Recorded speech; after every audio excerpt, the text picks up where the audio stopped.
44.517 personas. Esa es la cantidad exacta de ciudadanos que se inscribieron en la Lotería Estatal de Virginia con un solo objetivo: tener el derecho a comprar una de las 46 botellas disponibles de E.H. Taylor Small Batch Bourbon. Matemáticamente, la probabilidad de éxito fue del 0,1%. Es una estadística que ofrece peores probabilidades de ganar que la gran mayoría de las mesas de blackjack o las ruinas de las salas de casino en Las Vegas. Sin embargo, lo verdaderamente alarmante de este fenómeno no es el fanatismo casi religioso de los participantes, sino un dato económico que la industria intenta maquillar. En este momento, esa botella ni siquiera logra entrar en el podio de las 3 más codiciadas del mercado secundario. ¿Por qué miles de consumidores están dispuestos a someterse a un racionamiento digital por un producto que, bajo cualquier regla lógica del libre mercado, debería abundar en los anaqueles? La respuesta corta es que el mercado del Bourbon está viviendo una fractura histórica.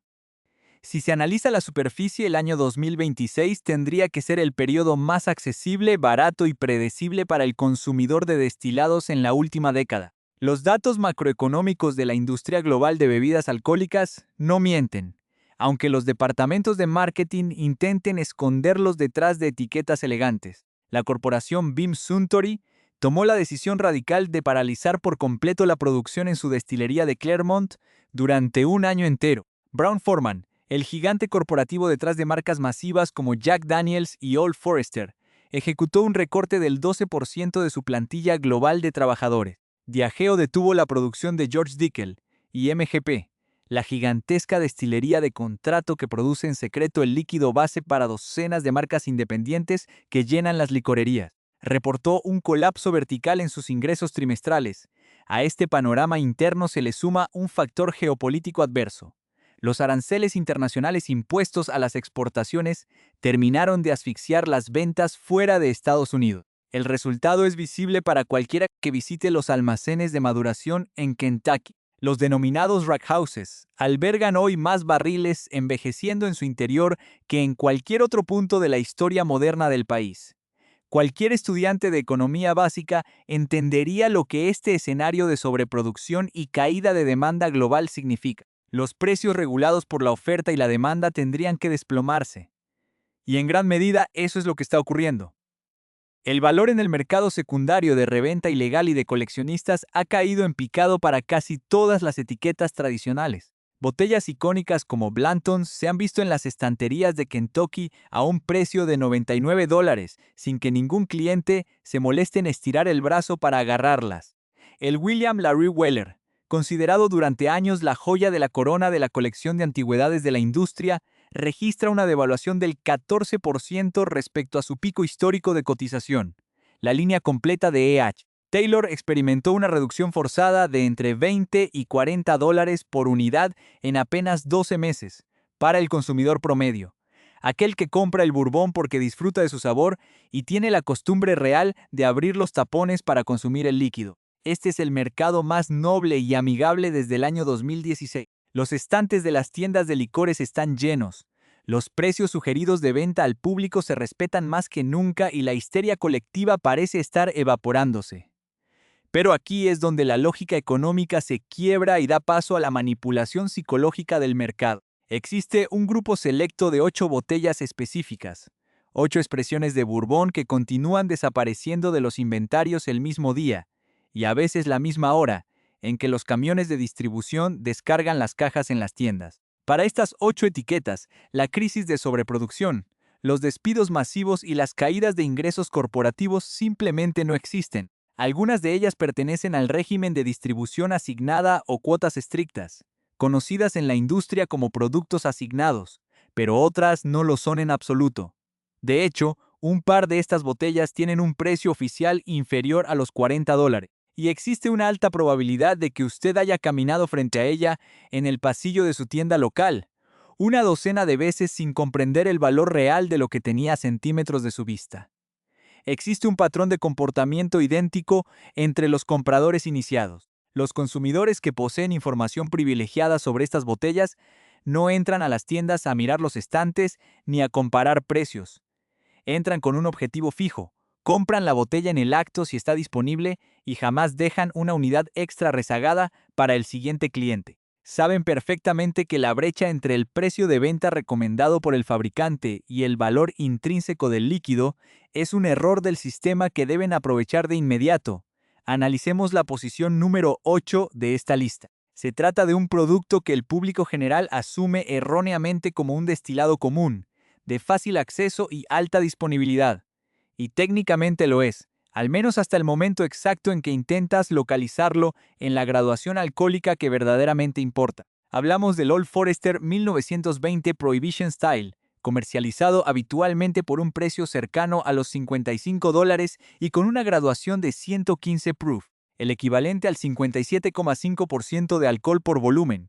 La destilería Old Forester produce 4 expresiones distintas dentro de su aclamada serie Whiskey Row, diseñada para recrear hitos históricos de la marca. 3 de estas variantes se pueden encontrar en el mercado sin necesidad de realizar llamadas telefónicas ni buscar favores: las ediciones 1897, 1910 y la botella denominada Statesman suelen acumular polvo en los mostradores durante semanas. La versión 1920 no corre la misma suerte. Aunque proviene de la misma destilería y de la misma línea automatizada de producción de Brown-Forman, la variante de 1920 es la única que rota de forma violenta. ¿La razón? Es la botella que los entusiastas del bourbon de alta graduación, o barrel proof, eligen sistemáticamente. Una concentración de 115 proof debería, bajo parámetros normales, traducirse en un trago agresivo, con una quemadura alcohólica predominante que opaque las sutilezas del grano. Sin embargo, el perfil químico de este destilado desafía esa norma. El final en boca es denso, oscuro y está dominado por notas que recuerdan al chocolate amargo y la cereza madura, en lugar del calor seco del etanol puro. Posee un peso específico y una textura oleosa, que las expresiones de menor graduación de la misma marca son incapaces de emular debido a los procesos de filtración y dilución con agua. No es un producto oficialmente asignado por cuotas, no requiere ganar una lotería estatal y no exige estar inscrito en una lista de correo exclusiva. Pero los gerentes de establecimientos especializados, que entienden el comportamiento de su clientela, repiten el mismo patrón. Cuando entra una caja de Old Forester 1920, es la primera de la serie en abandonar el local. Los compradores no son coleccionistas especuladores que buscan revender la botella en foros de Internet. Son consumidores finales que ya pasaron por el proceso de probar el resto de la gama comercial y concluyeron que esta es la única botella que justifica el viaje de regreso a la tienda, inmediatamente arriba en el escalafón. En el puesto número 7, encontramos una etiqueta que opera bajo una filosofía técnica radicalmente distinta: Wild Turkey Rare Breed. Con un precio de venta al público que ronda los $50, este destilado se embotella directamente a graduación de barril, situándose habitualmente en el entorno de los 116.8 proof o 58,4% de contenido alcohólico.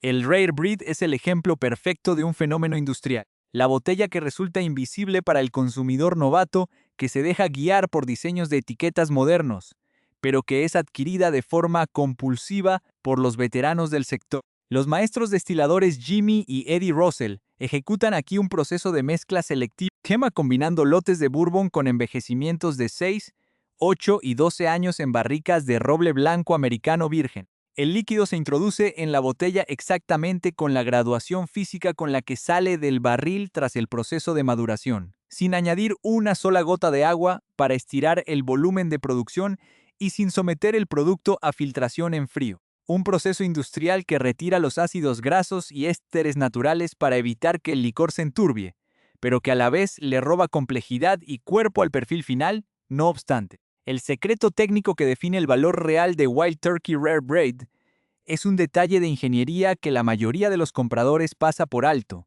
el grado de entrada al barril.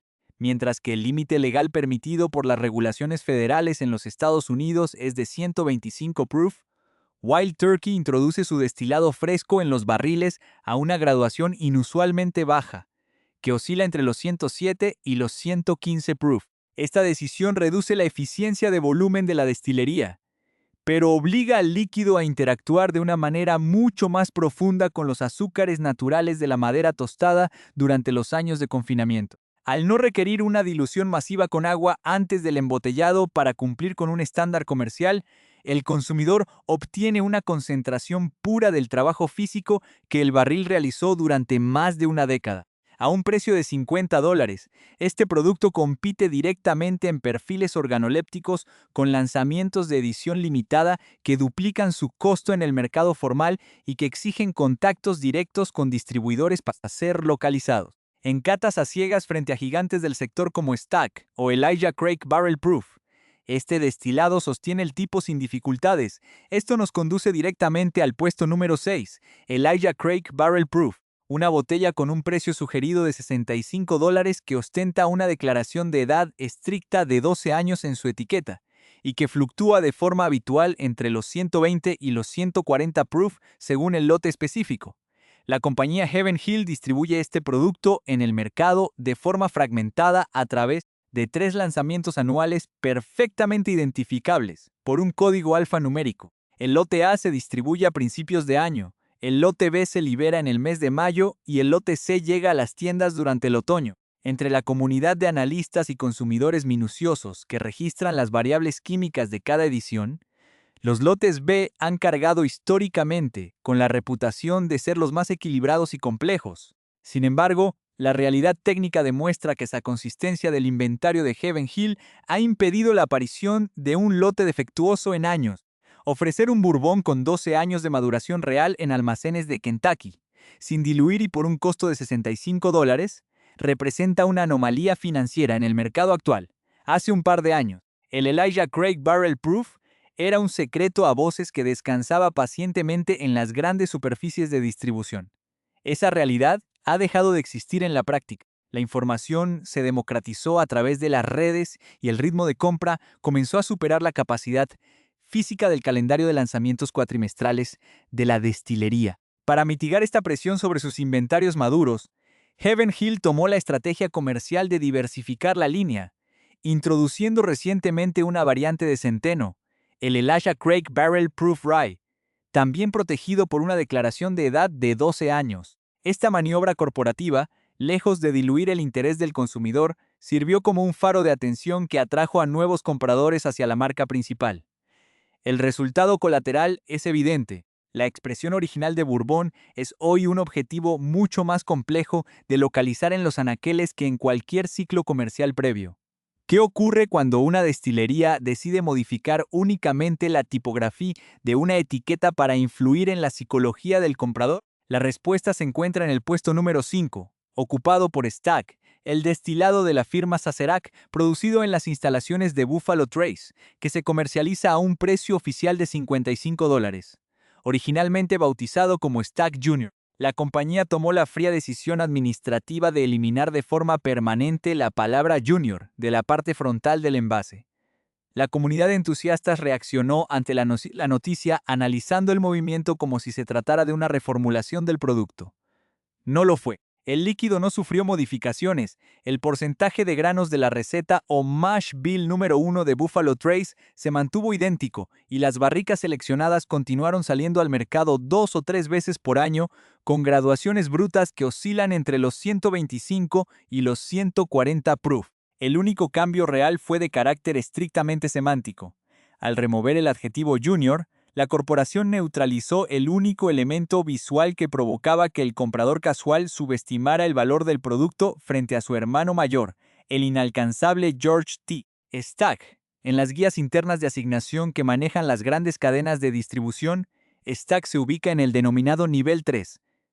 Esto implica que, en teoría, es un producto que debería aparecer con cierta regularidad en la rotación de los estantes comunes. En la práctica, la disponibilidad geográfica revela una disparidad absoluta. Mientras que en los estados del sur y en el propio territorio de Kentucky las tiendas reciben cargamentos periódicos que permiten mantener un flujo de venta controlado. En las costas este y oeste del país, la botella se ha transformado en un mito urbano. Los compradores de Stack pertenecen a un perfil demográfico muy específico dentro del ecosistema del Bourbon. No son los individuos que acampan a las afueras de las tiendas para conseguir una botella de colección por estatus visual, sino consumidores de alta graduación que han realizado el cálculo matemático básico. Una unidad de Stack adquirida a precio oficial de venta al público ofrece una experiencia sensorial idéntica, y en ocasiones técnicamente superior a botellas que se transaccionan por 3 o 4 veces su valor real en los mercados secundarios de especulación.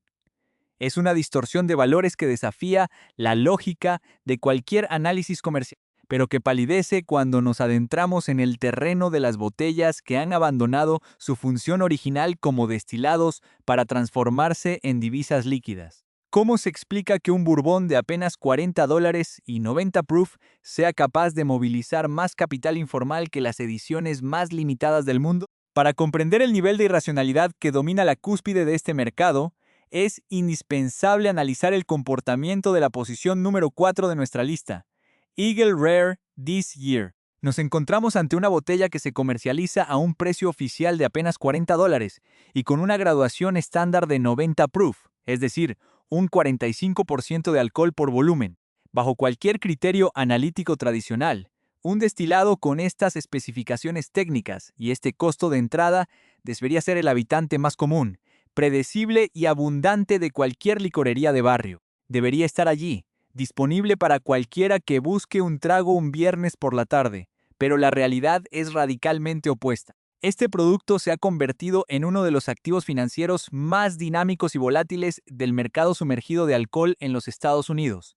Los datos objetivos de Unicorn, la plataforma de subastas y reventa de bebidas espirituosas más grande del continente, desvelan una verdad incómoda para los ejecutivos que intentan negar la existencia de burbujas especulativas. Durante el ciclo comercial de 2025, el Eagle Rare de 10 años no solo fue una botella muy buscada, fue el segundo y el tercer producto más revendidos y transaccionado en todo el mercado secundario estadounidense. Al desglosar las estadísticas por añadas, el fenómeno se vuelve aún más explícito.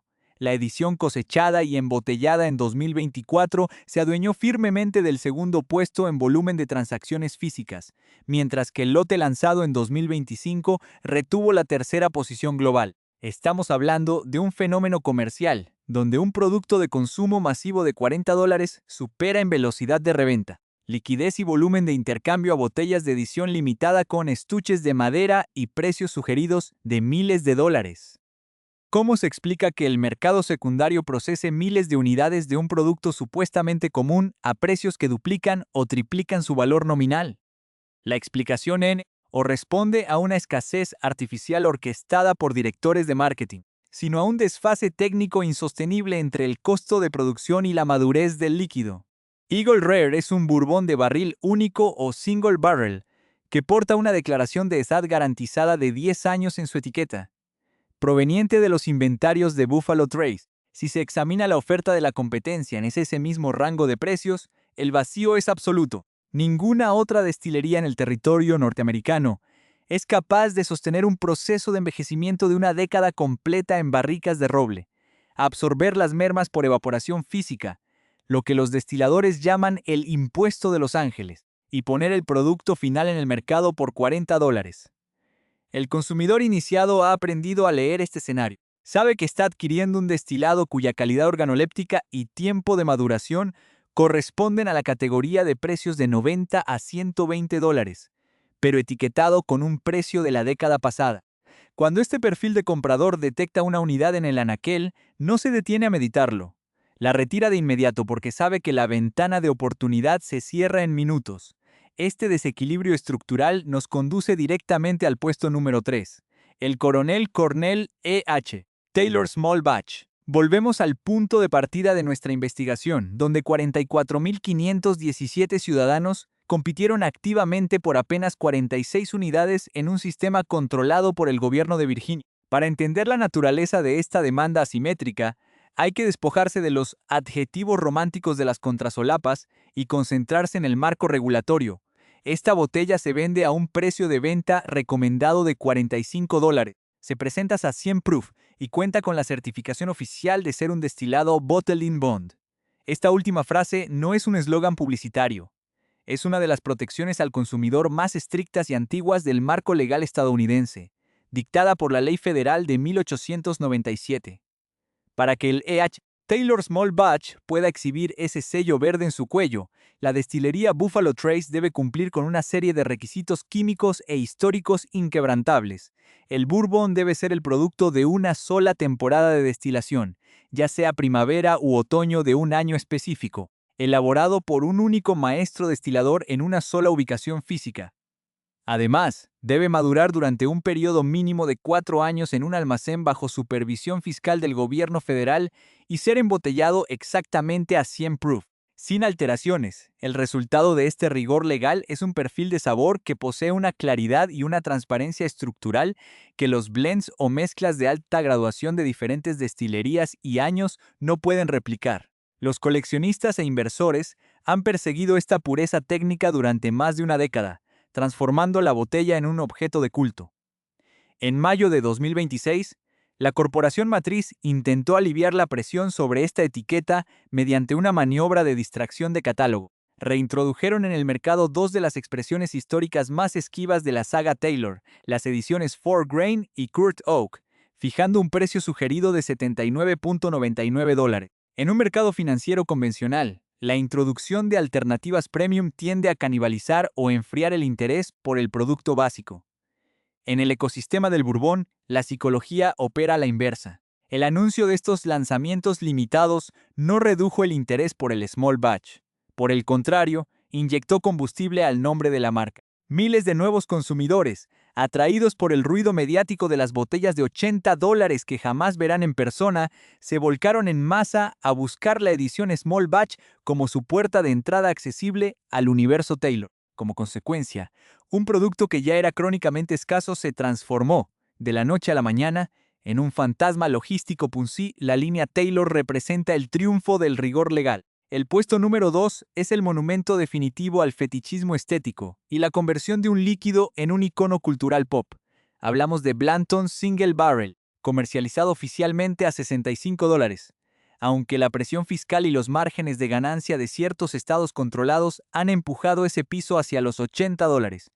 Este bourbon se presenta a 93 proof. Desde una perspectiva puramente histórica, Blanton ostenta un título legítimo. Fue el primer bourbon de barril único comercializado a gran escala en la era moderna, introducido en 1984 por el legendario destilador Elmer T. Lee como una apuesta arriesgada para salvar a una industria que en aquel momento agonizaba frente a la explosión global del vodka y el ginebra. Sin embargo, el motivo por el cual esta botella desaparece de los inventarios en el año 2026 no tiene relación con el respeto a la historia del destilado. Responde a que la botella misma fue diseñada para activar impulsos coleccionistas que anulan el pensamiento crítico del comprador. La geometría esférica del envase, que emula una granada de mano antigua, el diseño de la etiqueta que simula una carta manuscrita y, sobre todo, el tapón metálico que exhibe la figura de un caballo de carreras con su jinete, forman parte de un engranaje de marketing brillante. Existen 8 versiones distintas de este tapón, cada una marcada con una letra específica que, al reunirse en orden, deletrean la palabra BLANTONS. Al introducir esta variable, la destilería alteró el comportamiento básico del consumidor. El cliente ya no asiste a la tienda a comprar una botella para consumir el contenido de su interior. Asiste para adquirir los componentes de un set decorativo. Un solo comprador ya no representa una venta aislada, representa un consumidor que necesita adquirir, como mínimo, 8 botellas del mismo producto para satisfacer un impulso de completismo visual durante el último año. El mercado secundario global ha mostrado signos severos de fatiga y enfriamiento. Un Blantons que en el pico de la histeria colectiva se intercambiaba alegremente en foros digitales por $150 o $180. Hoy se puede localizar en transacciones locales por $90. En el propio estado de Kentucky, algunas grandes cadenas lo muestran esporádicamente en sus mostradores a precio de lista, sin necesidad de filas kilométricas. Pero este enfriamiento no debe confundirse con disponibilidad real para el ciudadano común. Fuera de las fronteras del estado productor y de un puñado de mercados controlados por el gobierno con sistemas de asignación transparentes, el Blanton sigue desvaneciéndose en el acto. La conexión emocional que genera el diseño del empaque es inmune a las tablas de análisis macroeconómico. El cliente promedio ve el caballo de metal en el mostrador y su cerebro activa una orden de compra automática antes de que la lógica de precios pueda intervenir. ¿Es el mejor perfil de sabor disponible en el mercado por $65? Técnicamente no. Existen opciones con mayor madurez y complejidad. ¿Es el producto de $65 que se evapora con mayor velocidad en la historia de la industria? Sin ninguna duda, finalmente, alcancemos la posición número 1 de este informe, el epicentro de la disonancia económica del mercado del Bourbon en 2026. Weller Antique 107. Su precio de venta al público sugerido oscila entre los $50 y los $60 y se presenta con una graduación intermedia de 107 proof o 53,5% de alcohol sí. Regresamos a las bases de datos de la plataforma Unicorn para examinar cuál fue el destilado que registró el mayor número de operaciones de reventa forzada en todo el año 2025. El resultado desconcierta a los analistas tradicionales. No fue ninguna de las botellas de la mítica línea Pappy Van Winkle. No fue el George T. Stagg con su imponente presencia, ni ningún lanzamiento conmemorativo empaquetado en bolsas de terciopelo o estuches de edición numerada. El título del bourbon más revendido, buscado y especulado del año correspondió a este producto, un Wheated Bourbon de $50, vestido con una etiqueta de papel corriente y desprovisto de cualquier declaración de edad en su texto. El origen de este fenómeno radica en un secreto de producción a voces, el mash bill, la receta de grano. El Weller Antique 107 utiliza la misma fórmula exacta de destilado basada en trigo en lugar de centeno que se emplea para elaborar la legendaria y prohibitiva línea de Pappy Van Winkle. Ambos licores nacen de las mismas ollas de destilación y se bombean hacia los mismos almacenes dentro del complejo industrial de Buffalo Trace. Cuando esta equivalencia química se filtró al dominio público, la masa de consumidores creó un mito urbano bautizado como el Bourbon de los pobres. Los aficionados descubrieron que mezclando proporciones matemáticas exactas de Weller Antique 107 con Weller Special Reserve, se lograba aproximar el perfil de sabor, la densidad y la textura de las botellas de Pappy de miles de dólares. La histeria estalló de inmediato. El hecho de que la graduación de 107 proof coincida de manera exacta con la del cotizadísimo Old Rip Van Winkle de 10 años solo sirvió para consolidar la teoría de los especuladores. Más allá del ruido digital, el líquido posee virtudes técnicas incuestionables si se evalúa en sus propios términos. La sustitución del centeno por el trigo suaviza la entrega en el paladar, permitiendo que las notas densas de caramelo, canela y frutas oscuras se manifiesten con potencia sin la interferencia del picor característico de los granos secundarios comunes. Es un producto soberbio, pero su canal de distribución se ha roto por completo debido al exceso de demanda.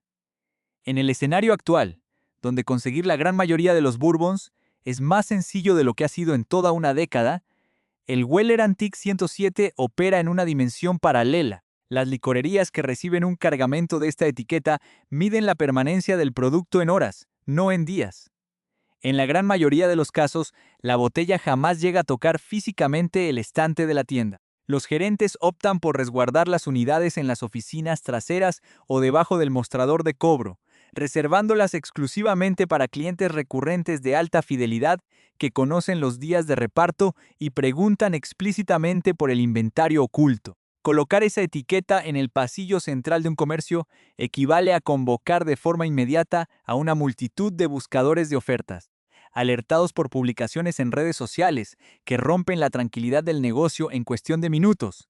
Es el testimonio definitivo de un mercado fracturado en dos mitades irreconciliables. Por un lado, una industria sobredimensionada que acumula millones de barriles en almacenes silenciosos y se ve obligada a despedir personal para cuadrar sus balances financieros. Por el otro, un consumidor que ignora las señales de alerta económica y continúa persiguiendo con fervor un grupo reducido de etiquetas, convencido de que el valor de un destilado se mide por la dificultad de encontrarlo y no por la calidad real del líquido que descansa en el vaso. Pero esta distorsión plantea una interrogante mucho más profunda sobre los mecanismos de asignación y las dinámicas de poder que controlan lo que se nos permite comprar. ¿Quiénes son los verdaderos arquitectos detrás de esta escasez selectiva y qué hilos mueven detrás de los mostradores para asegurar que unas botellas acumulen polvo mientras otras se vuelven inaccesibles? El análisis crudo de estos datos nos sitúa ante una encrucijada definitiva como consumidores. Si el mercado del Bourbon en 2026 está inundado de barriles envejecidos, si las grandes corporaciones suspenden la producción por exceso de stock y si los precios de las botellas icónicas se están desinflando en los canales de reventa. Continuar persiguiendo los mismos 8 fantasmas logísticos no es una muestra de conocimiento, es caer voluntariamente en la trampa psicológica que la industria ha diseñado para mantener el estatus de escasez artificial. El verdadero poder del consumidor en este nuevo orden económico no radica en aprender a competir mejor en loterías estatales de cuotas ridículas, sino en utilizar la información técnica para bypassar el sistema de asignación por completo.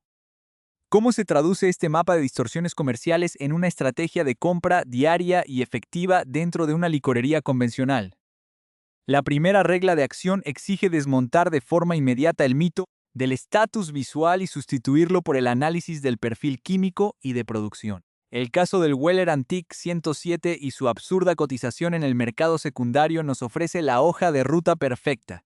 Si el consumidor busca esa botella exclusivamente porque su receta de granos o mash bill incluye trigo en lugar de centeno para obtener un trago más sedoso, la solución inteligente jamás será pagar un sobreprecio del 300% a un revendedor digital, ni rogarle al gerente de una tienda para que busque debajo del mostrador. La solución técnica es buscar las alternativas de destilerías que no sufren el sesgo de la marca Buffalo Trace, pero que operan bajo los mismos parámetros de ingeniería molecular, marcas que implementan recetas con un alto contenido de trigo en su composición y que entran al barril a graduaciones bajas están disponibles en este momento en los mismos anaqueles que la masa de compradores ignora. Destilerías independientes y firmas tradicionales como Maker's Mark, específicamente en sus expresiones Cask Strength, o sus lanzamientos de la serie Wood Finishing, ofrecen perfiles donde el trigo es el protagonista absoluto, embotellados directamente a graduación de barril,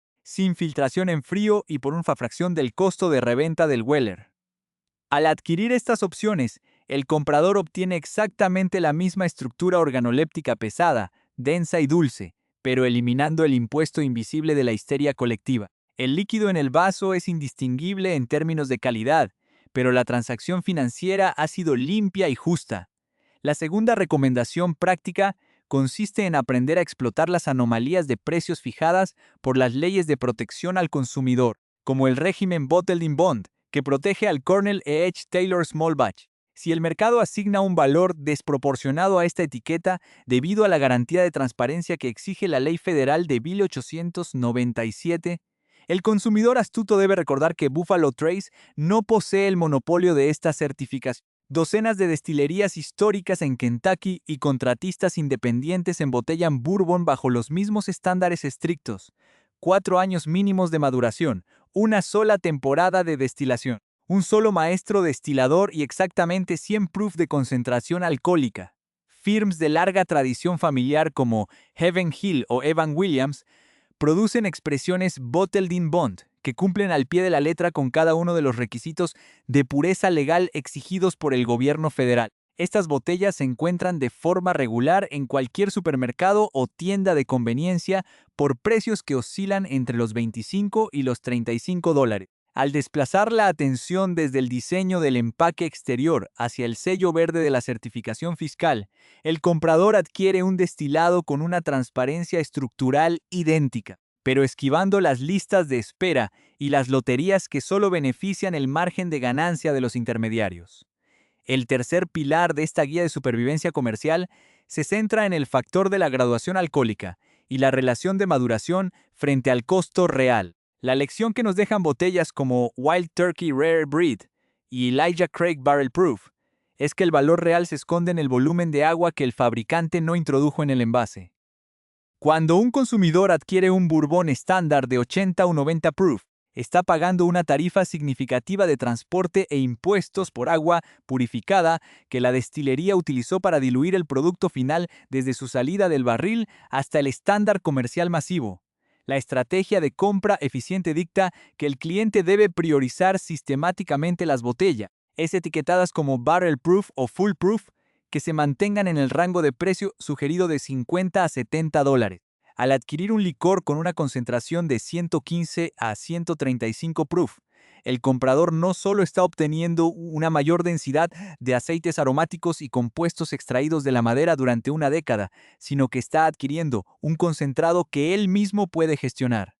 Si el trago resulta excesivamente agresivo o cálido para el consumo directo, añadir unas gotas de agua mineral en el vaso propio duplica de forma inmediata el volumen real de bebida útil, reduciendo el costo real por mililitro de forma drástica. Es una operación de eficiencia económica elemental que la industria prefiere que el consumidor no calcule en la tienda a sí mismo. Es crucial reconfigurar la geografía de la compra. El análisis de la distribución de Stack demostró que la disponibilidad de un bourbon es un factor puramente administrativo y logístico, no un reflejo de su escasez física real.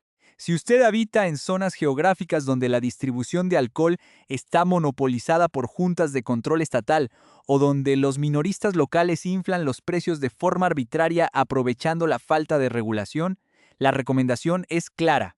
Utilice los periodos de viaje o los canales de comercio electrónico interestatal legal para abastecerse en mercados abiertos y saturados. El año 2026 ofrece una ventaja histórica sin precedentes debido al exceso de inventario acumulado en Kentucky. Las tiendas ubicadas en regiones con alta densidad de competencia están obligadas a rematar sus existencias de etiquetas intermedias para liberar espacio en sus almacenes físicos. Para consolidar esta ventaja frente al sistema, el consumidor debe adoptar un protocolo de verificación en 3 pasos antes de deslizar su tarjeta de crédito en el mostrador. Primero, verifique la declaración de edad real frente al precio solicitado. Si una botella carece de una edad explícita en su etiqueta y su costo supera los $60, el mercado le está cobrando una prima por el diseño de la botella o por el ruido mediático de la marca, no por el tiempo físico de interacción entre el destilado y la madera. Segundo, ignore por completo los tapones coleccionables, las etiquetas numeradas a mano y los empaques conmemorativos. El fenómeno Blanton's demuestra que estos aditamentos están diseñados para suspender la lógica financiera del comprador y transformarlo en un coleccionista de plástico y metal. El valor real de la botella se mide exclusivamente por la calidad del líquido que ingresa al organismo, no por la letra metálica que decora una repisa. Tercero, rompa el ciclo de la fidelidad ciega a una sola corporación. En un mercado donde el gigante MGP produce de forma masiva el mismo líquido base para docenas de marcas supuestamente independientes, la lealtad a una etiqueta específica es una ilusión comercial. Aprenda a leer las etiquetas traseras. Localice la frase "Distilled in Indiana" o "Distilled in Kentucky" para identificar el verdadero origen físico del producto y compare los precios de diferentes marcas que utilizan exactamente el mismo proveedor de destilado primario. La conclusión de esta investigación es contundente. El mercado del bourbon en 2026 ha dejado de ser un terreno dominado por la escasez real para transformarse en un teatro de operaciones psicológicas, donde las marcas manipulan el flujo de un puñado de etiquetas para mantener viva la ilusión de exclusividad. El consumidor que continúa pagando sobreprecios o participando en loterías virtuales para conseguir botellas de $45 está financiando directamente el sistema que lo excluye y lo raciona. En el momento exacto en que la masa de compradores decida dar la espalda a los 8 mitos de la escasez y empiece a exigir especificaciones técnicas, declaraciones de edad auditables y precios oficiales basados en la sobreproducción real, las corporaciones se verán obligadas a abrir los almacenes ocultos y a tratar al cliente como un evaluador crítico, en lugar de un coleccionista manipulable. La elección de seguir siendo un rehén del marketing o transformarse en un comprador soberano está, única y exclusivamente, en sus manos.